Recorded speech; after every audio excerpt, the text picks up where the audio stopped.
Good morning all. ഇന്ന് നമ്മുടെ Cornwall ട്രിപ്പിൻ്റെ final day ആണ്. ഇന്ന് തിരിച്ച് ലണ്ടനിലോട്ട് പോവാണ്. പോകുന്ന വഴിക്ക് നമ്മൾ സ്റ്റോൺ ഹെഞ്ചിൽ കയറുന്നുണ്ട്. സ്റ്റോൺ ഹെഞ്ച് എന്താണെന്നുള്ളത് ഞാൻ അടുത്ത വീഡിയോ ആയിട്ട് പോസ്റ്റ് ചെയ്യാം കേട്ടോ. ഈ ഷാലറ്റിൽ നമ്മൾ 3 നൈറ്റാണ് സ്റ്റേ ചെയ്തത്. ഞങ്ങൾ പറയായിരുന്നു ഇനിയും കോൺവാൾ വിസിറ്റ് ചെയ്യുകയാണെങ്കിൽ ഈ ഷാലറ്റിൽ സ്റ്റേ ചെയ്യാം, അല്ലെങ്കിൽ ഇതുപോലത്തുള്ളൊരു ഷാലറ്റിൽ സ്റ്റേ ചെയ്യാമെന്ന്. കാരണം ഞങ്ങൾക്ക് അത്രയ്ക്ക് ഇഷ്ടപ്പെട്ടിട്ടുണ്ടായിരുന്നു. ഈ വീഡിയോ എഡിറ്റ് ചെയ്യുമ്പോഴും എനിക്ക് ആ പ്ലേസ് ഭയങ്കരമായിട്ട് മിസ് ചെയ്യായിരുന്നു. ഞങ്ങൾ ബ്രേക്ക്ഫാസ്റ്റും ഡിന്നറും നമ്മൾ അവിടുത്തെ കിച്ചണിൽ നിന്ന് ഞങ്ങൾ കുക്ക് ചെയ്തു. ഞങ്ങൾ അത്യാവശ്യമുള്ള സാധനങ്ങൾ ഞങ്ങൾ റൂമിൽ നിന്ന് എടുത്തിട്ടാണ് വന്നിട്ടുണ്ടായിരുന്നത്. പക്ഷേ ഇന്ന് രാവിലെ നമ്മൾക്ക് ആ കിച്ചൺ ആക്സസ് ചെയ്യാൻ പറ്റിയില്ല. ബിക്കോസ് ആ എൻ്റെ ഒരു ഏരിയയിൽ ഇന്ന് കറണ്ട് ഇല്ലായിരുന്നു.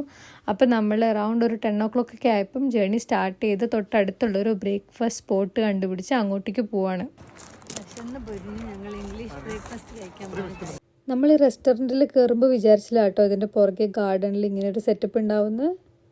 ഇംഗ്ലീഷ് ബ്രേക്ക്ഫാസ്റ്റ് അങ്ങനെ ഞങ്ങൾ അവിടുത്തെ അടിപൊളി വ്യൂ ഒക്കെ എൻജോയ് ചെയ്ത് ഈ നല്ല ബ്രേക്ക്ഫാസ്റ്റ് ഒക്കെ കഴിച്ച് നമ്മൾ ജേർണി സ്റ്റാർട്ട് ചെയ്തു. അവിടുന്ന് 2.5 hour ആയിരുന്നു ടു സാലിസ്ബറി സ്റ്റോൺ ഹെഞ്ചിലോട്ടുള്ളത്.